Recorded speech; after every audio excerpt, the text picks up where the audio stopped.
damos la bienvenida a las predicaciones del legado del reverendo Rolando Gutiérrez Cortés. Esperamos que sean de bendición e inspiración para tu vida.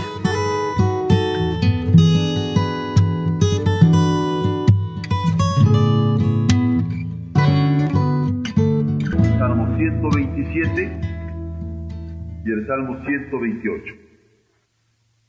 Si Jehová no edificare la casa, en vano trabajan los que la edifican. Si Jehová no guardare la ciudad, en vano vela la guardia. Por demás es que os levantéis de madrugada y vayáis tarde a reposar y que comáis pan de dolores, pues que a su amado dará Dios el sueño. He aquí, herencia de Jehová son los hijos, cosa de estima el fruto del vientre. Como saetas en mano del valiente, así son los hijos habidos en la juventud. Bienaventurado el hombre que llenó su aljaba de ellos. No será avergonzado cuando hablare con los enemigos en la puerta. Bienaventurado todo aquel que teme a Jehová, que anda en sus caminos. Cuando comieres el trabajo de tus manos, bienaventurado serás si te irá bien. Tu mujer será como vid que lleva fruto a los lados de tu casa, tus hijos como plantas de olivo alrededor de tu mesa. He aquí que sí será bendecido el hombre que teme a Jehová. Bendígate Jehová desde Sión, y veas el bien de Jerusalén todos los días de tu vida, y veas a los hijos de tus hijos. Paz sea sobre Israel. Hace unas cuantas semanas recibí una atenta carta de un compañero en donde, luego de agradecerme nuestra amistad y las relaciones que habíamos tenido a través de los años, comentaba acerca de la de predicación que consideras mes a mes que mandamos los boletines de nuestra iglesia, tan solo lamentando que mi predicación siguiera siendo circunscrita al tema de la familia. Él es un teólogo respetable y respetado, probablemente de las personas que tienen mi mayor estimación, especialmente en el manejo del hebreo, en el mundo entero, incluso vive aquí en México ahora. Sin embargo, cuando yo recibía su carta con mucho cariño, yo estimaba en todo lo que vale su comentario. Creo que él tiene razón, que mi predicación se circunscribe mucho al tema de la familia. Sin embargo, hay razones de peso para ello, no solo a niveles sociales, en donde yo pudiera justificarlo por la situación en que vivimos en México, ni solo a niveles de relaciones psicológicas, que yo podría, después de 25 años de asesoría ministerial, hacerle ver, sino creo que hay razones de peso teológicas. Y por eso, en primera instancia, quisiera yo ubicar algunos elementos que me gustaría tener en mente en esta hora. Cuando nosotros propugnamos, por ejemplo, por el diezmo en la familia, y porque el padre dirija la mesa de una casa, y porque el padre, delante de todos los hijos, sin ocultar nada, pueda orar y dedicar ese diezmo con todos ellos, no lo hacemos por el interés del diezmo. Eso es asunto de Dios, de nosotros. Hay en el fondo de la Biblia el interés de que la figura paterna aparezca ante los hijos como con una relación muy clara ante su Señor.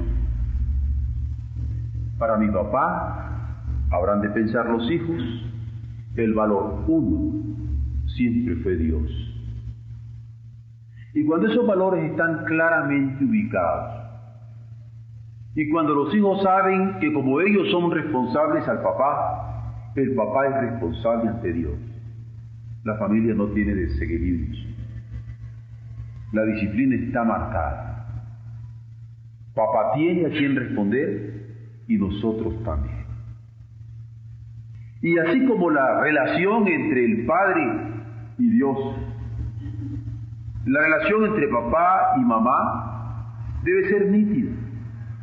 La esposa no es la hija del papá, no es la hermana del papá, no es la sirvienta del papá, es la esposa del papá.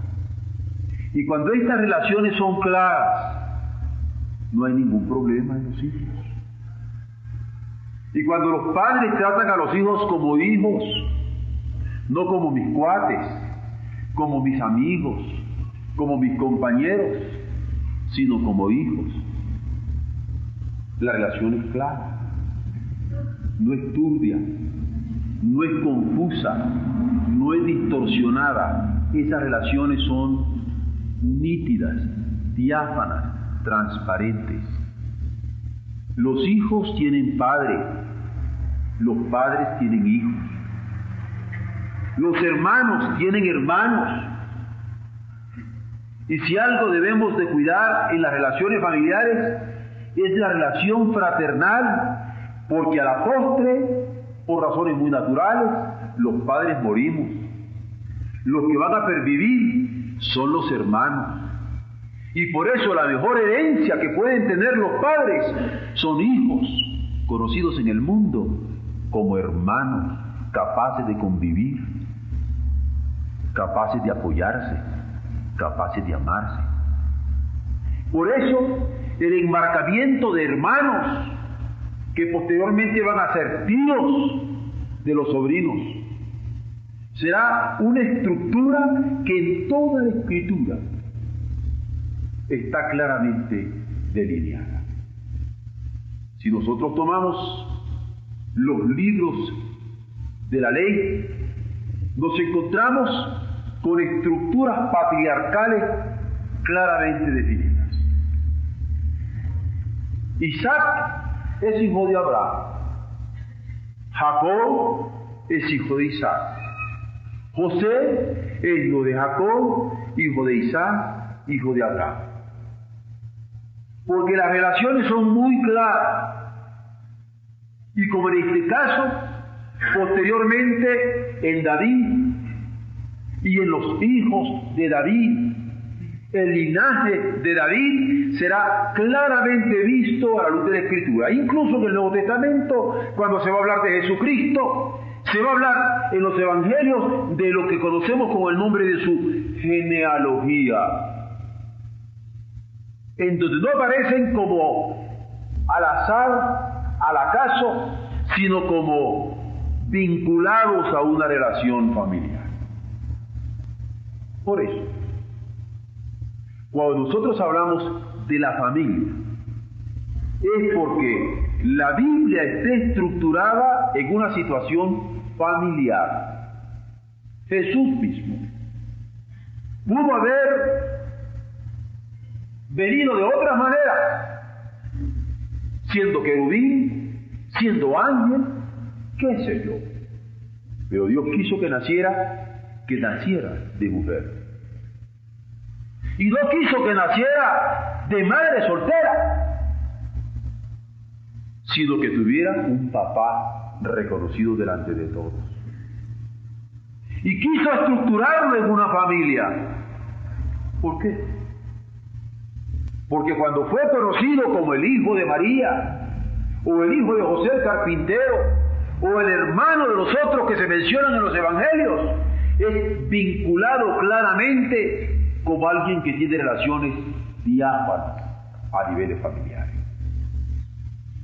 Por manera que cuando nosotros insistimos en el núcleo familiar, es porque el Señor tiene el núcleo familiar como estructurante, a la luz de la Biblia, para todo el contexto de la sociedad. Las relaciones familiares son las que Él usa para fomentar la adhesión, porque es en tanto que hijo adherido al Padre, o en tanto que hermano adherido a sus hermanos, como familiar adherido a su familia, que en la relación familiar se cultiva la adhesión. Hay tanta gente que no tienen esa capacidad de adhesión, porque no tuvieron familia donde pudiera cultivarse este sentido de saberse hijos de un padre a quien le podían decir mi papá, mi mamá, o hijo de alguien que le puedo decir mi hijo, mi hija. No solamente la adhesión, sino allí, en las relaciones familiares, se cultiva la confianza. Yo puedo pedirle a mis hijos cosas que no le puedo pedir a nadie más. Es mi hija, es mi hijo. Le puedo pedir a mi esposa cosas que le puedo pedir a nadie más. Es mi esposa.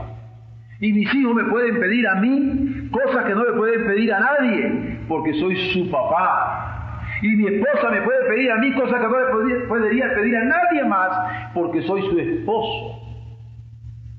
Esas relaciones son las que estructuran la adhesión y la confianza, pero las que se reflejan, las que se proyectan también en el seno de una ciudad.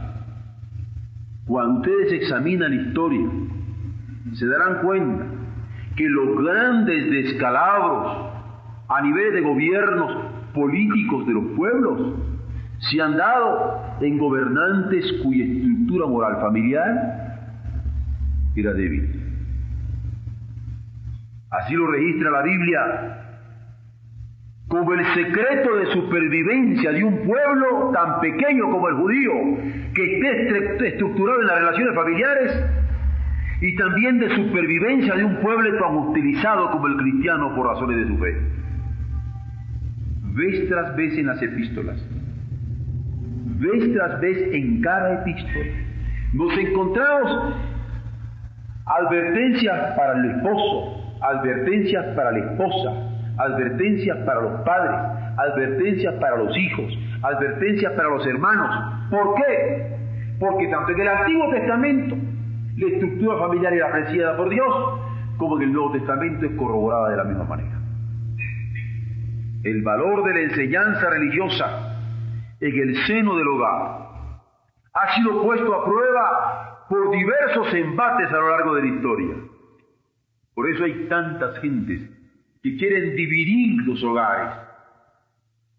Y vean ustedes cómo a través de los siglos, a pesar de la diáspora en que han vivido los judíos, han logrado estructurarse, aunque sea en pequeños remanentes, con celebraciones familiares, a través de los siglos. Por eso la Pascua es eminentemente familiar, porque es allí donde los padres repiten vez tras vez la bondad de Dios a través de la historia. Y la historia no es algo ajeno a ellos, sino donde ellos son protagonistas de la misma, objetos del amor de Dios. El valor del culto familiar también ha sido atacado de la misma manera. Hay tantas personas que ya ni se plantean las posibilidades de adorar a Dios juntos, de orar a Dios juntos, de repetir una palabra de oración juntos. No están acostumbrados, porque a veces hemos crecido, tal pareciera, como animalitos, cada quien haciendo su propio cueva por su lado. No hay estructura. Pero el culto familiar, la oración familiar, el canto familiar, la armonización de voces de la familia es fundamental en la Escritura. Es en ellos que se cultiva la lealtad a Dios, los vínculos espirituales de la familia, los vínculos de amistad, los vínculos de una ciudad y la responsabilidad en el mundo. La influencia que se ejerce sobre los hijos desde las convicciones de la fe es determinante para tornarles en ciudadanos útiles para su pueblo. Cuando nosotros estamos sembrando en el corazón de nuestros hijos el saber que Dios está vivo y protegiéndoles, nosotros estamos sembrando ciudadanos para este mundo que sean los últimos que podían llegar a perder la esperanza de salir adelante, sabiendo quién es el que está sustentando. Pero esto no se logra con eufemismos retóricos, porque a veces algunas personas creen que si nosotros estamos involucrados en los negocios de nuestra ciudad, es porque hacemos declaraciones ostentosas en carteles o en manifestaciones o en radio o en televisión o en desplegados, pero no se toma como acción ciudadana la siembra de fe en el corazón de los hijos, sin percatarse que vale más un hijo bien criado para una sociedad que un desplegado, aunque salga 4 tintas. Cuando uno está construyendo un pueblo, lo está construyendo no con eufemismos retóricos, sino con paternidad responsable de cultivo de fe. Las relaciones familiares son estructura para el pueblo, no son las voces ideológicas las que llevan adelante a nuestras naciones. Se comienza de acuerdo a la Biblia, con la convivencia de los que vivimos bajo un mismo techo, donde las actitudes de servicio cuentan, donde las actitudes de escucharnos cuentan, donde las actitudes de dialogar cuentan, en donde las palabras pesan, porque las dijo papá, porque las dijo mamá, porque las dijo el hijo, porque las dijo el hermano, donde las acciones contribuyen, donde las conversaciones proyectan la vida de cada uno de los miembros para beneficio de todos los que son alcanzados por nuestra relación familiar. El Salmo 127 registra por esto: herencia de Jehová son los hijos. No solamente porque los recibimos, sino porque se los podemos ofrendar. No solamente porque los tomamos para cuidarlos, sino porque podemos decirle: Señor, estos son los hijos que te entrego. ¡Cuánta alegría hay en el alma cuando uno de nuestros hijos canta a Dios y nosotros podemos sentir que allí Dios está recibiendo el mejor de los cantos! ¡Cuánta bendición hay en el alma cuando en nuestros hijos recibimos la mejor honra, la mejor ofrenda que nosotros podemos entregarle al Señor! Herencia de honra son los hijos que hemos tenido en nuestra juventud, y cosa de mucho valor, de mucho peso, de mucha estima, el fruto del vientre. No se puede ignorar, por lo tanto, que la familia, de acuerdo a la estructura bíblica, es don de nuestro Dios. Y es cuando se toma así que no se puede tomar en poco la gran responsabilidad educativa en el seno del hogar. ¿Quién, sino los padres, hemos de educar en el temor de Dios a los hijos? No esperemos que el pastor eduque a nuestros hijos en el temor de Dios. Bendito sea Dios, si esto es posible. No esperemos que los maestros del Instituto Bíblico enseñen el temor de Dios a nuestros hijos. Gloria sea a Él si lo logramos. Pero hay un ministerio que tenemos como padres cuando vamos a darle el beso de buena noche a nuestros niños, a besarle a sus muñequitas, que nadie nos los puede quitar. ¿Quién, sino los padres, hemos de educar, de ser los maestros de nuestros hijos en saber temer al Señor? ¿Quién, sino los padres, hemos de inculcar el amor al prójimo? Y en vez de enseñarlos a ser egoístas, inculcarles a amar y auxiliar en la calamidad a aquellos que están en necesidad. ¿Quién, sino los padres, hemos de educar en los caminos de justicia a los que están bajo nuestro cuidado inmediato? A mí me parece una hipocresía el que yo pueda estar hablando de educación de justicia en el pueblo, en la ciudad, pero ser incapaz de haber educado en justicia a mis propios hijos. Por eso la Biblia es tajante. El que no pueda gobernar su casa no puede hablar en nombre del Señor estas cosas. Por eso, porque la Biblia estructura la familia como fundamento de las relaciones sociales,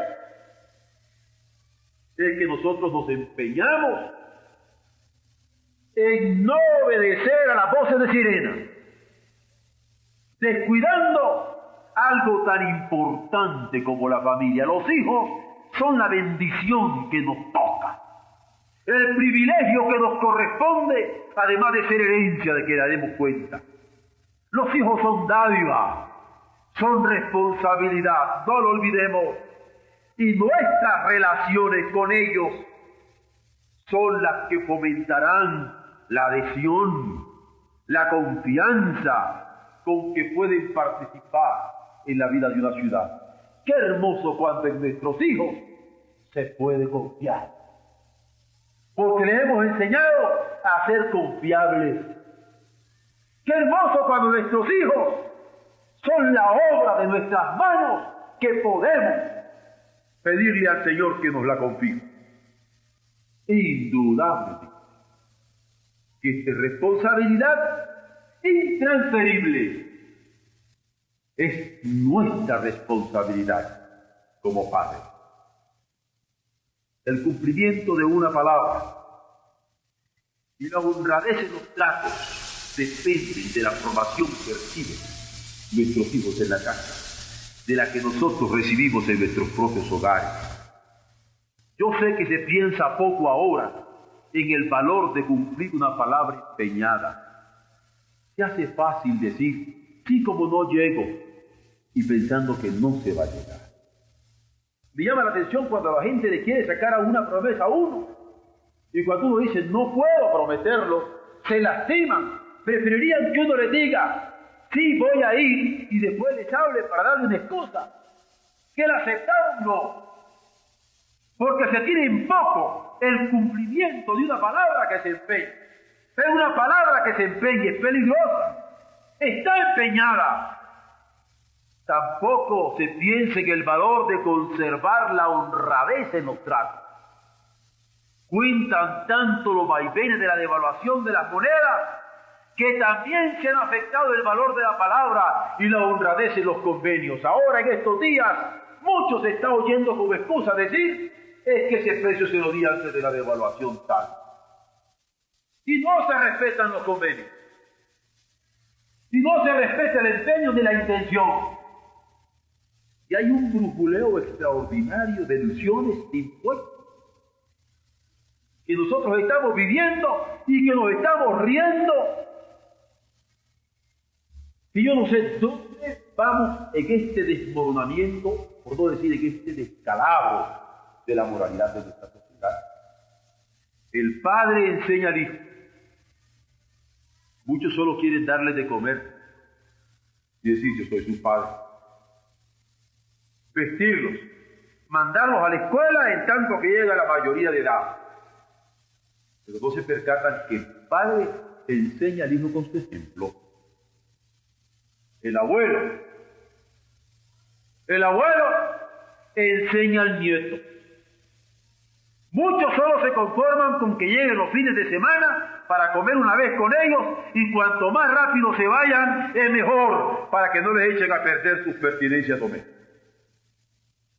Yo conocí un abuelo que me decía: no, yo amo a los niños, pero cuando están dormidos, en retrato.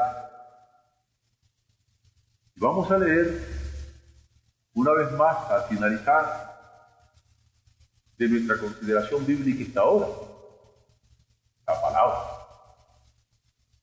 Porque aquí la educación no es solamente de padres, es también de abuelos. Yo no quiero decirlo porque yo crea nada más en ellos. A mí me interesa que dice la palabra. Y claro que ahorita me voy a meter en un terreno que pocas veces me he metido. Yo mismo todavía no soy abuelo. Pero eso no quiere decir que la palabra yo la pueda eludir. Porque los abuelos han de enseñar a sus nietos. No obstante, la Biblia enseña que los hijos son dados para honra. Y ojo, y los nietos para corona. Si yo he tenido la dicha de lograr hijos que me honren, pero el Señor me da más vida, quiere decir que Él quiere darme más responsabilidad. La Biblia enseña que los hijos son dados para honra y los nietos para corona. En cuanto a honra, no importa si se entiende como capaces de desempeñarse honorablemente en sus responsabilidades o capaces de ver económicamente por sus padres. Pero en cuanto a corona, ¿qué abuelo ha llegado a decir al finalizar sus días que en sus nietos ha coronado su obra de rector de una vida justa? Claro que si a duras penas se pueden educar hijos, cuando se logra educarlos, cuanto más difícil se quiere tomar como responsabilidad la educación de un nieto en lo que compete a la responsabilidad del anciano en una familia. ¿Se imaginan cuando nuestros nietos puedan recordar la rectiliniedad de nuestra propia vida ante Dios? Y por encima aún del ejemplo de sus padres, pudieran recordar la ejemplaridad intachable de sus abuelos. Es del abuelo que se aprende a respetar una palabra. Es del abuelo que se aprende a tener honradez en los tratos. Son valores que estima el que esté entrado en años y le enseña a su nieto: no, amigo, usted empeñó su palabra, usted la cumple. Y aquello que pareciera alcahuetud de un abuelo, que era un trato que tal vez aparecería descabellado y que el padre le diría: no te dejes, hijo, el abuelo le dice: usted cumple, usted prometió su palabra, empeñó su palabra, usted lo hace. Y el hijo a lo mejor le diría al papá: pero papá, me estás echando a perder al nieto. Y el abuelo sabe dónde anda la cosa. Porque más que defender unos centavos, está defendiendo el carácter de su nieto. Porque los valores en el anciano, en el adulto, son valores en donde se sopesan los caracteres y no las economías, que como podemos ver se devalúan muy fácilmente, ya no digamos que se deslizan. Solo el abuelo es el que puede conocer el peso que tiene la honradez para la formación del carácter de este nieto como ciudadano y el de las relaciones que cultive en su alrededor. Es decir, no se trata de hablar mucho. Hablar y hablar y no comprometernos. No se trata de exteriorizar promesas que no estamos dispuestos a cumplir. Vean lo que dice la Biblia. ¿No conviene al necio la altilocuencia? ¿No conviene al necio la altilocuencia? Un necio puede ser altilocuente y dar muchas declaraciones, pero no. Y en cuanto a un príncipe, es decir, un hijo digno de un responsable de los destinos de una ciudad, ¿cómo podría convenirle un labio mentiroso? Ambas son cosas que se aprenden de las relaciones domésticas, donde se cultiva el amor a la verdad y la práctica de la honestidad en todas las relaciones humanas. Tanto las relaciones familiares como las que se establecen por medio de palabras dignas de confianza, fomentan la adhesión y la confianza en el seno de una ciudad. Dios estima ambas relaciones porque también de toda palabra ociosa que hablaren los hombres, de ella darán cuenta en el día del juicio. Pero además de este cumplimiento de palabra y de esta honradez en los tratos que se fomenta en el seno de la familia, particularmente de la enseñanza no solamente de los padres, sino de la complementaria y bendita de los abuelos, veamos la amistad que se cultiva y la reprensión que se ofrece. Porque a veces hemos visto la amistad en tanto que participantes de ella en forma directa. Pero yo me pregunto, ¿cuántos de nuestros hijos fracasan en sus relaciones de amistad? Porque nosotros como padres no les enseñamos a cultivar amistad. Porque nosotros como padres no les enseñamos a cultivar noviazgo. Porque nosotros como padres no les enseñamos a cultivar matrimonio. Porque nosotros como padres no les enseñamos a cultivar su familia. Hay quienes han llegado a perder una amistad por falta de cultivo, por incapacidad de cubrir una falta. Este me la hizo y me la hace una vez y no vuelvo a perdonarle. Y se perdió la amiga. Porque como no se le puede cubrir una falta, no importa la amistad preciosa de años, ya lo mandamos nosotros a la olla más grande del infierno. Amicum perdere est tantorum maxima. La pérdida de un amigo es la mayor de las desgracias. Pero a veces hemos perdido amistades por no cultivarlas, por incapacidad de cubrir una falta o por no haber brindado una reprensión a tiempo. Porque qué hermoso es tener un amigo que me pueda reprender. O qué hermoso es tener un amigo a quien yo pueda reprender. No nos sintamos intocables. Un buen amigo nos da un consejo. O a un buen amigo le puedo dar un consejo. Qué hermoso cuando podemos compartir nuestros planes con amigos e intercambiar opiniones y consejos mutuos en una interdependencia fructífera y fecunda. Y qué hermoso cuando podemos tener esas amistades a edades adultas,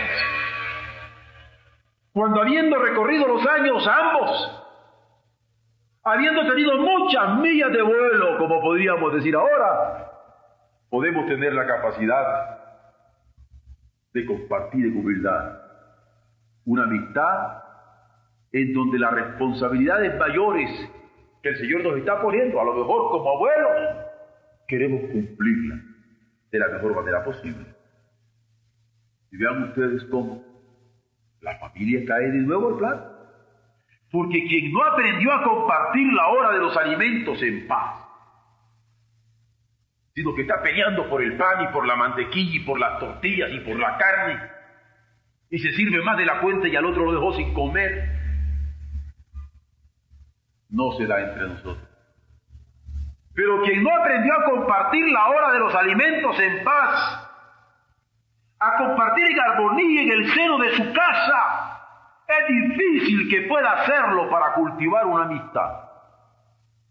Porque no puede cultivar el compartir ni la armonía. No es en balde que es necesario este cultivo de la mesa para saber cultivar amigos y aún para proporcionar ambientes de paz en los medios en que uno se mueve en ambientes de trabajo. Cuando uno está en los medios seculares, ¿cómo hace bien el recordar las enseñanzas de la madre que le enseñó a uno a comportarse en la mesa?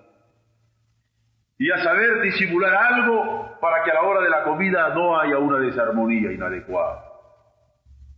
Parece mentira las grandes repercusiones que tiene el cultivo de la mesa en el seno del hogar para nuestros ejercicios seculares posteriormente.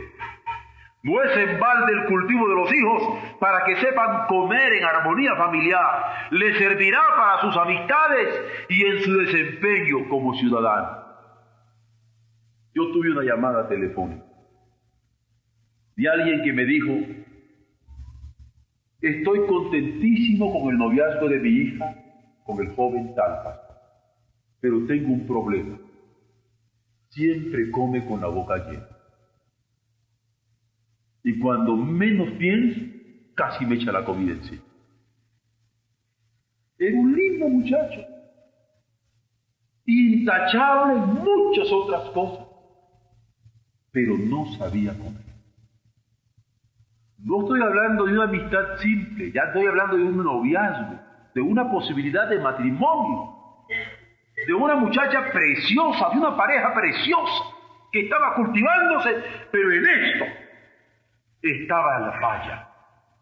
Por eso no es en balde el cultivo de los hijos para que sepan comer en armonía familiar, porque les servirá en sus amistades y en su desempeño como ciudadanos. ¿Se imaginan ustedes que de repente nosotros veamos en la televisión, donde ahora nadie vive privadamente, que está comiendo el ministro o el presidente y nosotros lo vemos haciendo cosas indebidas? Que mejor no me atrevo a decir. Todo desde la casa. ¿O ustedes han aprendido en alguna clase de la universidad cómo comportarse en la mesa? ¿Verdad que nos han dado títulos y premios y grados y reconocimientos? Pero nadie nos ha enseñado cómo comportarnos en la mesa. Eso se aprende en la casa, no se aprende. O se aprende con golpes, o con amigos lindos que nos pueden auxiliar en determinados momentos. Es tan sencillo, pero de ello dependen amistades y desempeño como ciudadanos. Si hay prudencia y generosidad en el convivio familiar, respeto al sueño, respeto a la enfermedad, respeto al descanso, respeto a la privacidad, prudencia cuando alguien anda incómodo y enfermo, y generosidad en ese convivio, también lo habrá en el convivio de una amistad. Tanto la una como la otra son frutos de las relaciones con Dios y la vida familiar. Si una amistad se cultiva, es porque sabe de partirse en paz y armonía momentos inolvidables, como pleno de prudencia y pleno de generosidad en horas de crisis. Una cosa es ser cómplice, porque alguien podría decir eso de cubrirle la falta a alguien, podría ser complicidad. Y otra es ser tolerante. El cubrir una falta tiende a lo segundo, a ser tolerante. Se trata de saber esperar para que alguien sepa corregir su rumbo, encauce su corazón hacia Dios y enseguida conducirse de acuerdo al consejo de su revelación. Esta tolerancia se aprende en las relaciones domésticas, donde se es enseñado a controlar la lengua, a controlar los temperamentos, a controlar los disgustos para evitar iniquidades, y se ejercita en decir la verdad. Allí es donde la palabra se dice con medida, donde la palabra se comunica con dignidad, donde la palabra se dice con responsabilidad por cada cosa que se esté expresando. Allí donde la honradez enseña el valor del trabajo y no ama el fruto de un soborno que fascina por la prosperidad que ofrece, porque las mordidas enriquecen a cualquiera rápidamente. Y es lo que dice la Biblia, no lo oculta. El que muerde una vez sí quiere seguir mordiendo, dice, porque se le hizo fácil hacerse de plata. Bueno, no dice eso en la letra, pero vean ustedes. Vean ustedes, eso es algo que la Biblia no oculta, ¿verdad? Porque es un vicio. Dice, piedra preciosa es el soborno para el que lo practica. A donde quiera que se vuelve haya prosperidad. ¿Qué quiere? El que muerde una vez quiere seguir mordiendo porque se le hizo fácil la plata. Pero en la casa no. Allí es donde se aprende a superar estos sobornos, a evitar estas iniquidades. Allí es donde la honradez enseña el valor del trabajo. Solo Jesucristo puede cambiar un Leví en Mateo. Leví era un cobrador de impuestos del Imperio Romano, doctor en mordidas. Pero Dios lo cambió en Mateo. Por eso puse aquí, Jesucristo es el que puede cambiar a Levíes en Mateo. No más que lo explico por si alguien no conoce el elemento evangélico. Solo Jesús es el que puede cambiar a un saqueo en un generoso benefactor de sus deudores. Porque Saqueo era prestamista. Y aprovechándose de las devaluaciones y de los deslizamientos, hacía préstamos mayores del 58%. El Señor lo mandó descender del sicómoro y le dijo,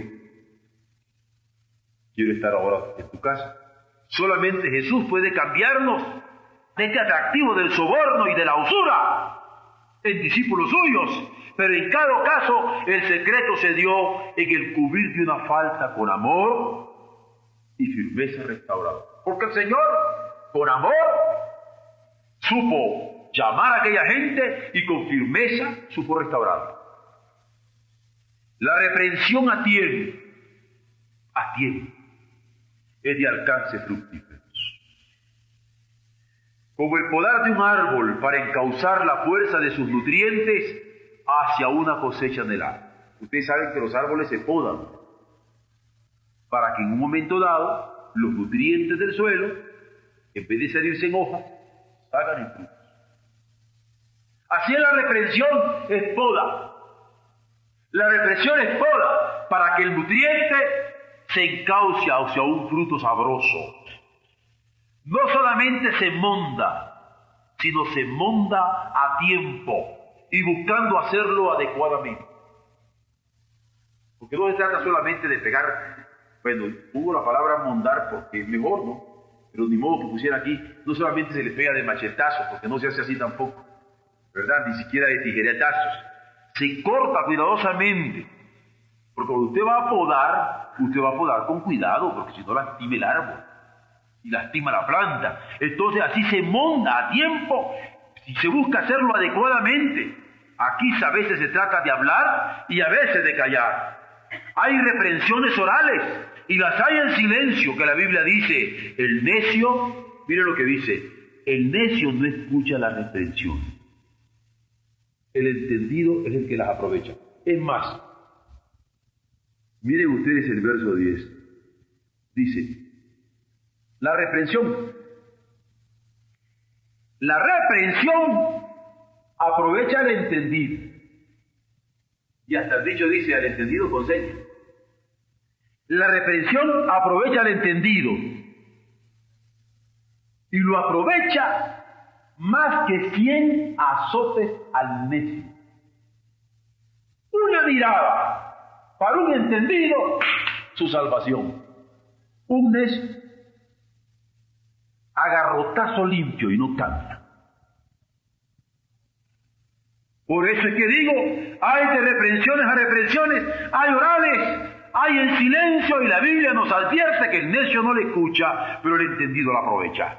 Recordemos, solo el habituado a fomentar la adhesión y la confianza por su cultura familiar es capaz de influir con simpatía e interés en cualquier campo de su relación. Si pudieran entender esto quienes tienen a su cargo las relaciones laborales,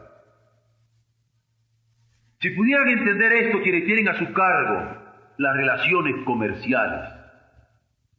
Si pudieran entender esto quienes tienen a su cargo las relaciones políticas, si pudieran atender esto los que tienen a su cargo las relaciones económicas, todas estas relaciones que se estructuran en la relación familiar, cuánta mayor atención pondrían al valor que da la Biblia a las relaciones desde el cultivo de la vida en la familia.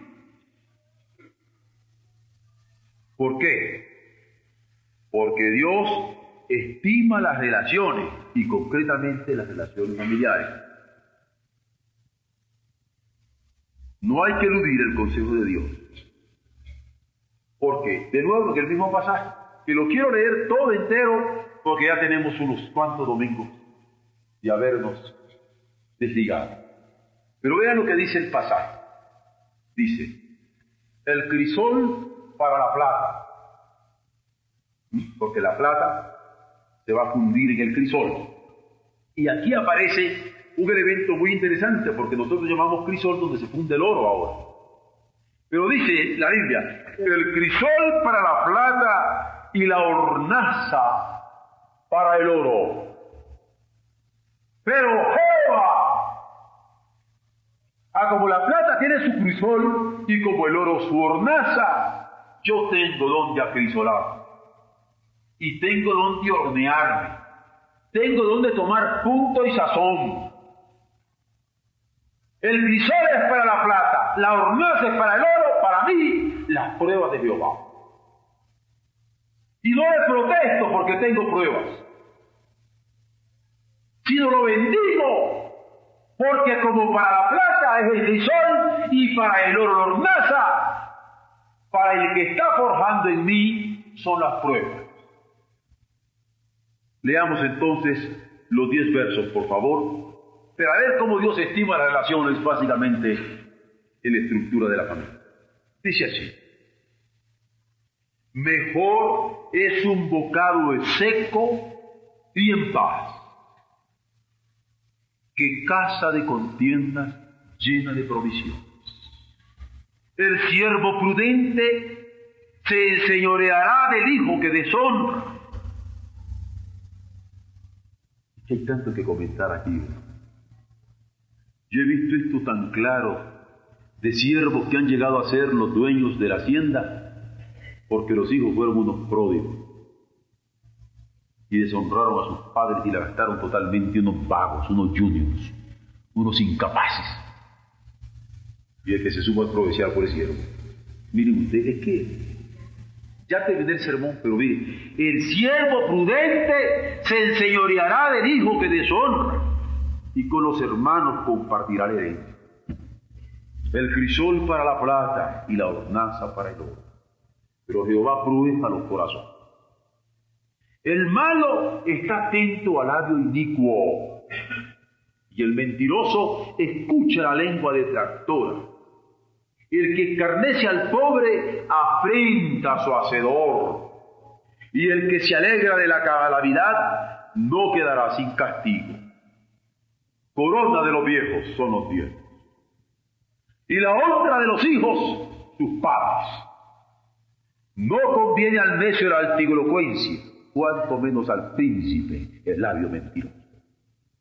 Piedra preciosa es el soborno para el que lo practica.